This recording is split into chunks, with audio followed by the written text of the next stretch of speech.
Right, so tempering chocolate. I've got in this pot some chocolate that's been melted to 45 degrees, and we've allowed this chocolate to set in its own time.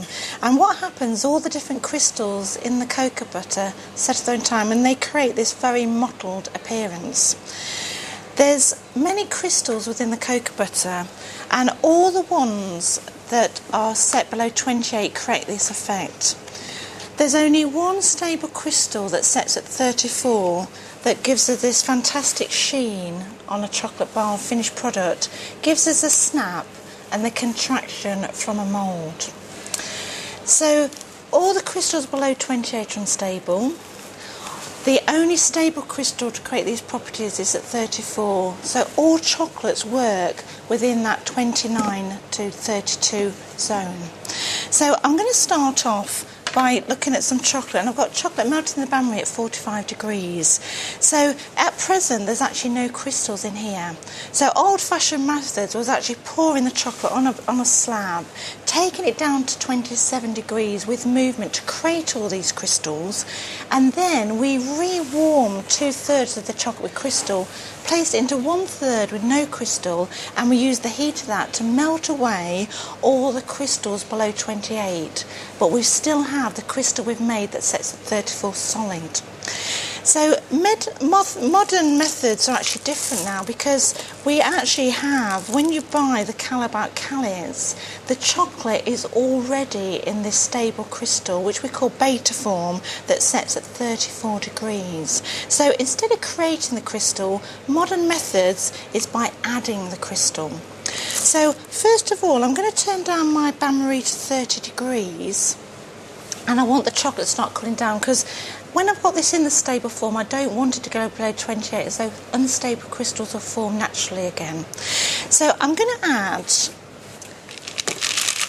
a little percentage of chocolate, and I'm going to stir that in. And because the chocolate is currently at 45 degrees, these initial Callet buttons will totally melt. But what they're going to do, they're actually going to cool down the chocolate. When this chocolate mass gets to about 35 to 34 degrees, I need to have some Callets present at that time, because what happens is the stable crystal goes below 34 and it actually stays solid. And this is what we want. We want a small percentage, less than 1% in fact, of this crystal present in these Callets to remain solid in this main mass. Now, to help you gauge these temperatures, it's quite handy to have a little thermometer ready, just so you can see it cooling down. But when you get experience working with chocolate, you can literally tell by looking at the kind of thickness. You can tell that you've actually got the right amount of crystal that you need to be in a stable form. So all those Callets have actually melted away now. So I'm just going to place in the thermometer so you can see what temperature we're at. So the thermometer there was reading about 35.3. So what I've done now is used all Callets just to cool me down. So any more Callets I add now is at the seeding temperature. So I need Callets in the chocolate at 34, 35 degrees. Then they're going to melt nice and slowly. They're going to take us below 34 where that stable crystal stays solid, and we're going to have the chocolate in a nice stable crystal form. The working temperature of all the chocolate is slightly different. If I was using plain chocolate, I'd be taking the chocolate then down to 31, 32. Currently using milk, so that's 1 degree lower at 30, 31. And if we were taking it down with a white chocolate, we'll be working at 28, 29 degrees.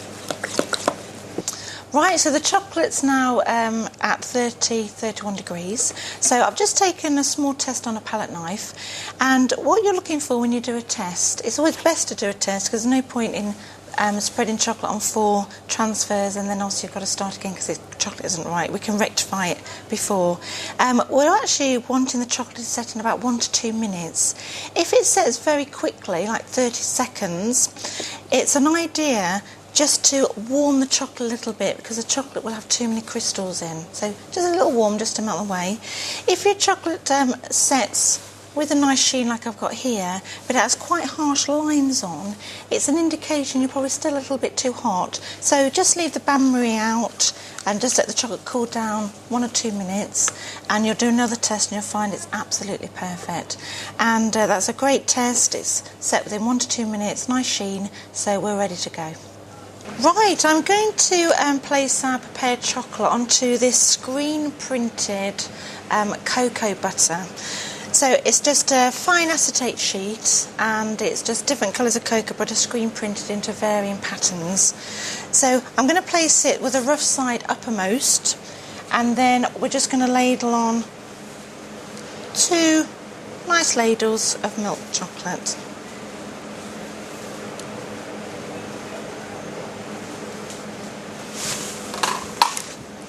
And then we're just going to completely spread the milk chocolate completely over the transfer sheet.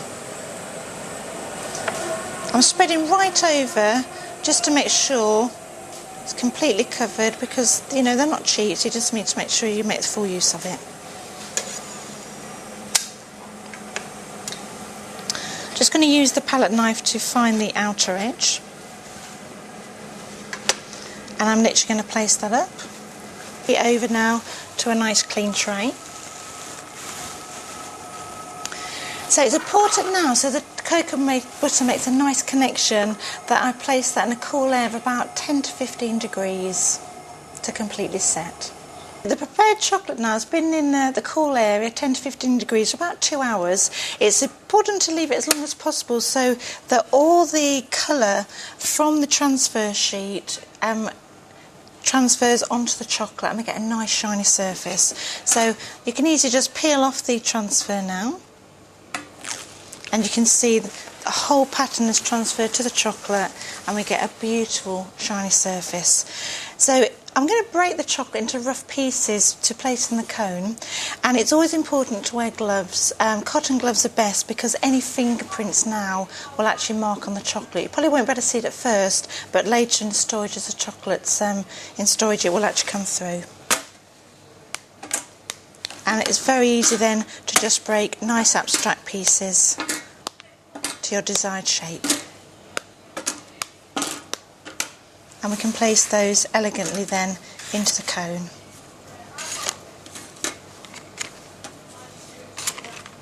Alternatively, you could place the chocolate just on plain sheets of plastic, and then you could do some lovely, fantastic, simple inclusions. And so here we've got some fantastic dried fruits. You could obviously use mini marshmallows or fun children's jelly beans just to make alternative designs. And here we have the finished bouquet, wrapped and ready to sell.